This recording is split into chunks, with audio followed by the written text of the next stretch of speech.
Baik, bismillahirrahmanirrahim. Assalamualaikum warahmatullahi wabarakatuh. Oke, selamat datang kembali anak-anakku semuanya.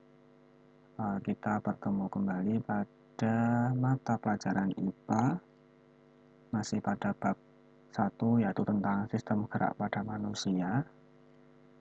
Yang mana di sini kita nanti akan membahas tentang struktur dan fungsi otot serta mekanisme kerja otot. Baik, Bapak harap anak-anak dalam keadaan sehat semua, tetap jaga kesehatan. Untuk pembelajaran kita hari ini, kita sementara menggunakan video pembelajaran. Silakan anak-anak mengikuti arahan dari video pembelajaran ini dengan baik. Oke. Nah, untuk tujuan pembelajaran kita pada hari ini yaitu yang pertama, Peserta didik dapat menjelaskan struktur dan macam otot. Kemudian yang kedua, peserta didik dapat menjelaskan fungsi otot dan mekanisme kerja otot. Jadi harapannya kedua, tujuan pembelajaran kita hari ini dapat kita capai bersama ya anak-anak. Oke, lanjut. Jadi apa itu otot? Nah, seperti yang sudah Bapak jelaskan di pertemuan sebelumnya, otot itu salah satu bagian dari tubuh kita, dan otot itu disebut dengan alat gerak aktif. Nah, tetapi kemarin Bapak sudah juga menjelaskan tentang rangka atau tulang. Nah, kalau rangka atau tulang itu kan kemarin sudah kita bahas bersama, yaitu alat gerak pasif, sedangkan otot itu alat gerak aktif. Oke, jadi otot adalah penggerak bagian-bagian tubuh kita. Dan otot ini bersinergi, berkesinambungan dengan rangka. Jadi apabila kita ingin menggerakkan tubuh kita, maka kita perlu adanya otot dan tulang atau rangka tubuh kita. Oke. Selanjutnya kita akan mengenalkan otot pada manusia. Nah, kita bisa melihat pada gambar, ada dua gambar, yaitu yang satu gambar manusia menghadap ke depan dan satunya membelakangi kita. Oke, jadi otot pada manusia di sini kita bisa lihat yang dimaksud otot atau alat gerak aktif, yaitu yang berwarna merah ini, merah tua. Warna merah tua ini ada banyak otot, dan sedangkan yang warna putih ini adalah rangka atau tulang. Jadi yang tampak warna putih itu rangka atau tulang penghubung antar otot-otot kita. Jadi memang seperti yang sudah Bapak sebutkan di awal tadi, untuk kita menggerakkan tubuh maka perlu adanya sinergi dari otot dan tulang. Ini tampak bagian depan, dan yang ini, yang samping kanannya, tampak bagian belakang.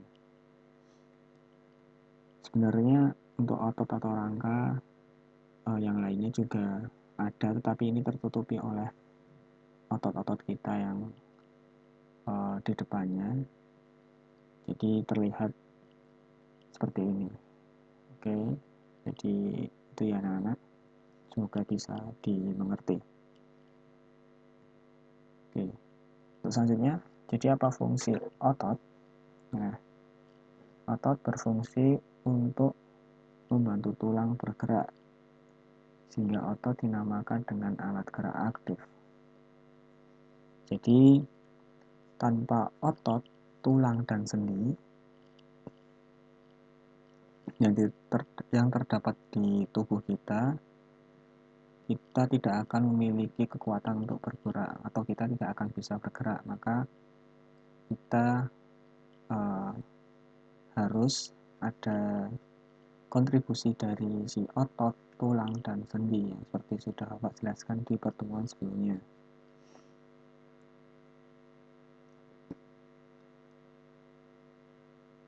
Oke. Kemudian selanjutnya Bapak akan menjelaskan tentang kondisi saat otot berkontraksi dan relaksasi. Yang pertama, gambar bagian kiri itu gambar seperti sedang mengangkat beban. Jadi di sini otot bisepsnya kontraksi. Kemudian ketika tangannya direntangkan, pada gambar bagian kanan, otot bisepsnya relaksasi. Nah, jadi otot itu bekerja secara berlawanan atau antagonis ya, terutama pada bagian otot bisep dan tricep kita. Jadi otot bisep itu yang bagian lengan atas bagian depan, sedangkan otot tricep itu yang bagian belakang sini. Oke. Pada saat proses kontraksi dan relaksasi antara otot satu dengan otot lainnya itu berlangsung secara berlawanan atau antagonis. Nah, ini pada gambar ya tadi sudah Bapak jelaskan, dapat dilihat saat tangannya seperti mengangkat beban atau dilipat, otot bisepsnya itu berkontraksi atau memendek. Sedangkan otot tricepsnya yang bagian belakang sini itu relaksasi atau memanjang. Sedangkan sebaliknya ketika tangan kita direntangkan, otot bisep kita relaksasi atau memanjang, otot tricep kita berkontraksi atau memendek. Nah, jadi otot tricep dan bisep ini bekerja secara berlawanan atau antagonis. Nah, ini untuk penjelasannya. Pada saat berkontraksi, otot akan memadat atau memendek, sedangkan pada saat relaksasi, otot akan memanjang. Nah, kemudian kita masuk ke jenis atau macam jaringan otot nih. Jadi pada tubuh kita ada 3 jenis jaringan otot. Yang pertama ada jaringan rangka. Ini bisa terlihat untuk gambar mikroskopisnya. Ini gambar ketika dilihat pada mikroskop. Kemudian otot jantung, ya ini terdapat di jantung. Otot rangka tadi terdapat di rangka kita. Kemudian ada otot polos yang terdapat di daerah usus ya ini. Oke, jadi ada 3 jenis jaringan otot. Untuk penjelasan selanjutnya, yang pertama ada otot rangka. Otot rangka adalah otot yang paling banyak terdapat di dalam tubuh. Jadi otot rangka itu disebut juga dengan otot lurik. Otot rangka ini terlihat bergaris-garis melintang. Oke, jadi otot rangka atau otot lurik ini otot yang paling banyak nih terdapat di dalam tubuh kita. Otot ini melekat pada tulang dengan perantaraan tendon. Nah, apa itu tendon?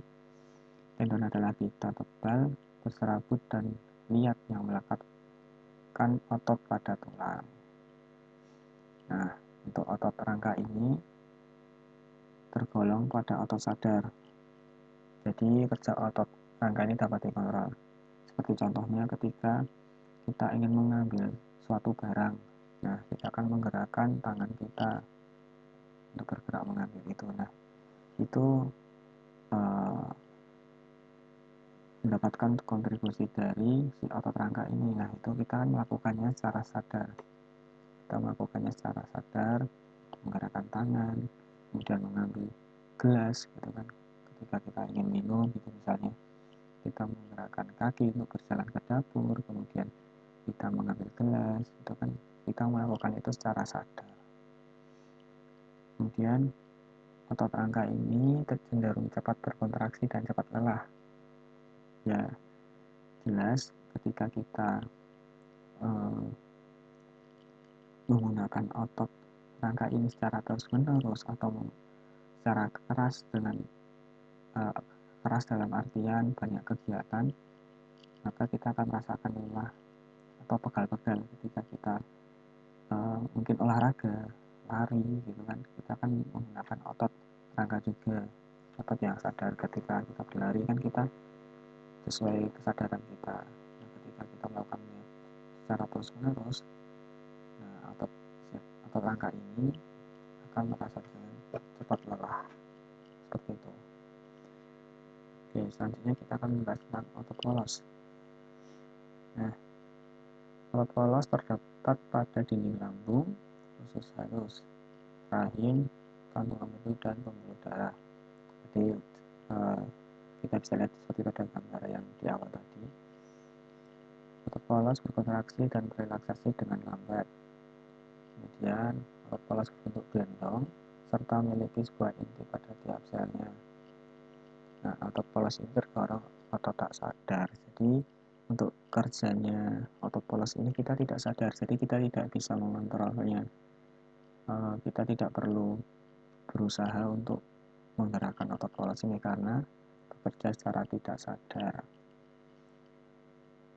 Oke, selanjutnya kita akan membahas tentang otot jantung. Nah, otot jantung ini hanya ditemukan pada jantung atau di dalam jantung. Otot jantung mempunyai garis-garis seperti otot rangka, dan otot jantung ini bekerja secara tak sadar, seperti otot polos tadi. Jadi ketika kita berdenyut jantung kita, nah itu kan kita tidak melakukannya secara sadar, itu kan secara otomatis ya. Jadi kita tidak sadar bahwa denyut jantung kita tuh berdenyut atau berkontraksi sekitar 70 kali per menit sepanjang hari selama kita hidup.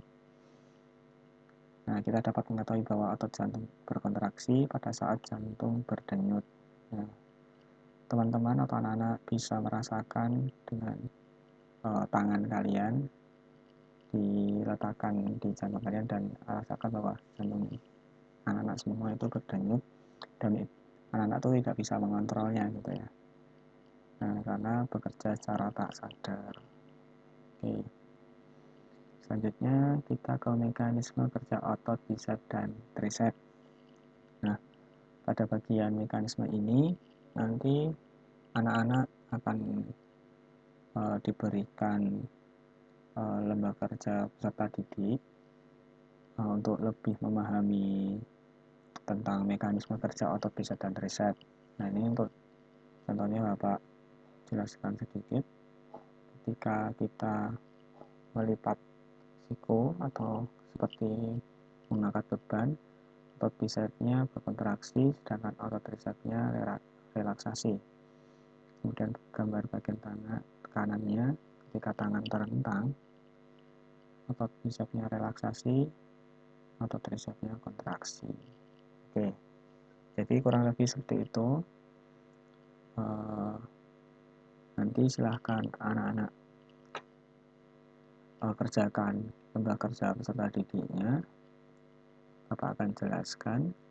Nah, ketika nanti ada anak-anak ada pertanyaan, silahkan bisa mengajukan pertanyaan di forum komentar Google Classroom atau nanti japri ke Bapak saja juga boleh, seperti itu. Oke. Selanjutnya Bapak akan menjelaskan tentang lembar kerja peserta didiknya. Oke, Bapak perbesar dulu. Oke. Nah, jadi ini ya lembar kerja peserta didiknya. Ada tujuannya untuk menjelaskan mekanisme kerja otot bisep dan trisep. Nanti untuk pengantarnya bisa anak-anak baca sendiri. Nah, untuk langkah kerjanya, jadi anak-anak silahkan siapkan alat tulis serta buku atau kertas. Silahkan, itu bebas kertasnya mau seperti apa. Kemudian anak-anak melakukan gerakan tangan seperti mengangkat atau menurunkan beban. Nah, anak-anak bisa melihat contoh gerakannya seperti pada gambar ini. Yang pertama gerakan seperti mengangkat beban. Nah, seperti ini. Kemudian gerakan menurunkan beban atau terentang seperti ini. Silahkan anak-anak amati apa yang terjadi pada otot bicep dan tricepnya. Tadi di awal materi sudah Bapak jelaskan, dan tulislah pada hasil pengamatan pada tabel. Nah, ini kan ada gerakan yang dilakukan. Yang pertama, ketika tangan melakukan gerakan seperti mengangkat beban, dan yang kedua, ketika tangan melakukan gerakan seperti menurunkan beban. Nah, nanti anak-anak tulis keadaan otot bicepnya seperti apa, keadaan otot tricepnya seperti apa. Misal, ketika tangan melakukan gerakan seperti mengangkat beban, itu keadaan otot tricepnya nanti anak-anak isi kontraksi atau relaksasi. Kemudian kalau kontraksi itu berarti ototnya memendek atau memanjang, atau relaksasi juga seperti itu, memendek atau memanjang. Nanti silahkan anak-anak isi pada tabel ini. Jadi nanti anak-anak pada kertasnya atau buku tulis anak-anak sekalian, anak-anak membuat tabel ini ya, dibuat. Kemudian nanti juga diisi keadaan otot bicep serta tricepnya. Dan nanti silahkan anak-anak buat juga kesimpulannya, yaitu dengan cara menjelaskan mekanisme kerja otot bicep dan tricep. Jadi nanti di buku anak-anak sekalian ada 2 yang harus ditulis atau dibuat. Yang pertama, anak-anak membuat tabel seperti pada LKPD ini, dibuat dengan menggunakan penggaris. Kemudian nanti juga diisi keadaan otot bicepnya seperti apa, keadaan otot tricepnya seperti apa. Kemudian yang kedua, anak-anak membuat kesimpulannya dengan cara menjelaskan ya. Nanti ditulis mekanisme kerja otot bicep dan tricep itu seperti apa. Silahkan anak-anak tulis. Untuk mengerjakan ini, anak-anak dipersilahkan membuka sumber bacaan, baik itu buku, internet, atau yang lain sebagainya. Kemudian untuk maksimal pengumpulan nanti akan Bapak infokan pada forum Google Classroom. Oke, jadi untuk pembelajaran kita hari ini cukup sekian dulu anak-anak. Apabila ada yang ingin disampaikan, silahkan nanti bisa japri ke Bapak atau bisa bertanya di forum komentar Google Classroom. Itu ya anak-anak. Silahkan dikerjakan dengan sebaik mungkin. Bapak tunggu hasilnya. Nanti hasilnya bisa difoto kemudian dikirimkan ke Google Classroom seperti pertemuan atau tugas pertama yang lalu, difoto dan dikumpulkan. Oke, terima kasih anak-anak semua. Semoga tetap semangat dan jaga kesehatan selalu ya. Bapak tutup. Wassalamualaikum warahmatullahi wabarakatuh.